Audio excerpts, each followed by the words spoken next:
भारत विश्व का कल्याण चाहने वाला देश। सरसंघचालक डॉक्टर मोहन भागवत। नमस्कार, आप देख रहे हैं भारत रफ्तार और मैं हूं आपके साथ शैलेंद्र शर्मा। राष्ट्रीय स्वयंसेवक संघ यानी कि आरएसएस के सरसंघचालक डॉक्टर मोहन भागवत ने कहा कि भारत दुनिया को सत्य, धर्म और अध्यात्म का मार्ग दिखाने वाला और विश्व के कल्याण की भावना रखने वाला देश है। उन्होंने कहा कि सनातन काल से भारत ने न केवल अपने लिए बल्कि पूरे विश्व के लिए कल्याणकारी विचार और आचरण प्रस्तुत किया है। डॉक्टर भागवत मंगलवार को सीकर जिले के श्री जानकीनाथ बड़ा मंदिर रेवासा धाम में ब्रह्मलीन पूज्य रेवासा पीठाधीश्वर स्वामी राघवाचार्य वेदांती महाराज की प्रथम पुण्यतिथि पर आयोजित श्री सीपीए मिलन समारोह में बोल रहे थे। इस अवसर पर उन्होंने स्वामी राघवाचार्य की संगमरमर की प्रतिमा का अनावरण और नवनिर्मित गुरुकुल भवन का लोकार्पण किया।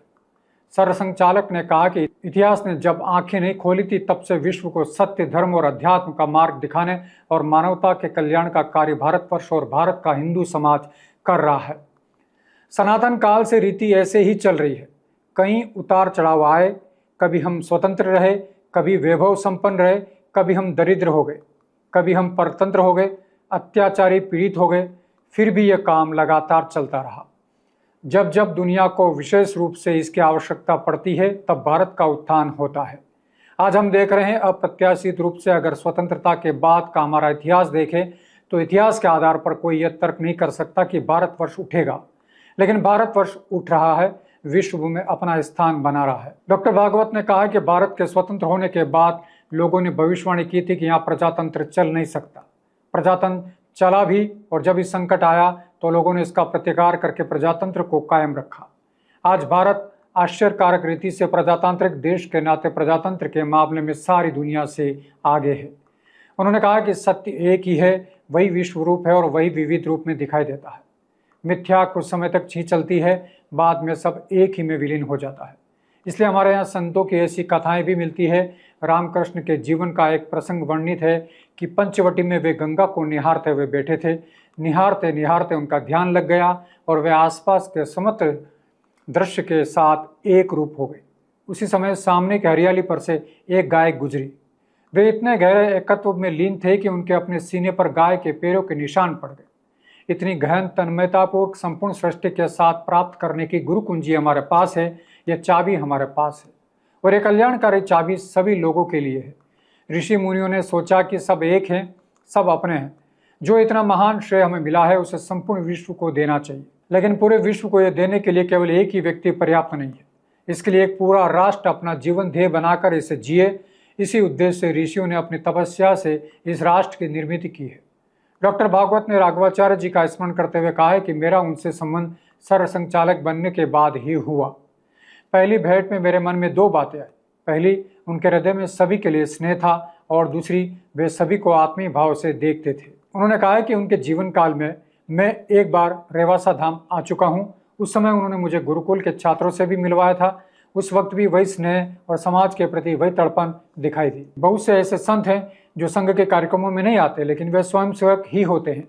मैंने उनसे कहा था कि जब जब आऊँगा आपसे मिलूँगा। मैं 2-3 बार आया, लेकिन उस समय महाराज प्रवास पर थे, इसलिए धाम नहीं आ सका। फिर से यहाँ आना उनके जाने के बाद होगा, इसका मुझे बिल्कुल भी अनुमान नहीं था। ऐसा अनुमान किसी को भी नहीं होता है। सरसंघचालक ने कहा कि मैं देख रहा हूँ कि समाज के हित के लिए वही तड़पन यहाँ के वातावरण में विद्यमान है। महाराज के जाने के बाद उनकी तपस्या आज दिखाई दे रही है। इस जगह भक्तमाल की रचना हुई, स्थान की परंपरा ऐसी ही चलती रहेगी। डॉक्टर मोहन भागवत ने कहा है कि यहाँ से प्रेरणा लेकर संपूर्ण देश में विचरण करने वाले हमारे संत हैं। बाकी दुनिया में भी अनेक पूजा पद्धतियाँ हैं, लेकिन यदि उन पद्धतियों का पालन करने वालों से पूछा जाए कि जो आप बता रहे हैं उसे प्रत्यक्ष दिखाएं तो उनके पास कोई उत्तर नहीं होगा। भारतवर्ष में आज भी अध्यात्म के रूप में जो कुछ कहा जाता है वो हमारे यहाँ ऐसे व्यक्तियों के जीवन में प्रत्यक्ष दिखाई देता है, जिन्होंने उसे आचरण में उतारकर यश, कीर्ति, श्रेय और श्रेय सब कुछ प्राप्त किया है।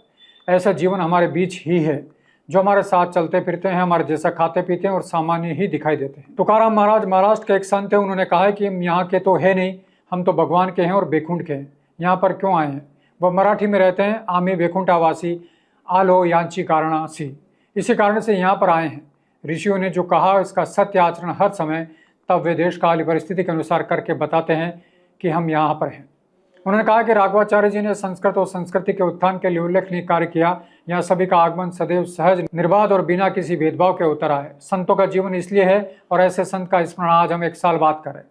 उसी जगह दूसरे संत हमें आश्वस्त करते हुए, एक संत जिनका पार्थिव चला गया लेकिन संत है।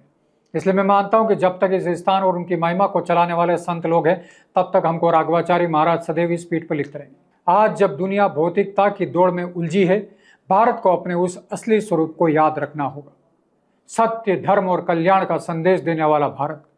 क्योंकि जब भारत जागता है तो सिर्फ एक देश नहीं, पूरा विश्व रोशन होता है। जय हिंद।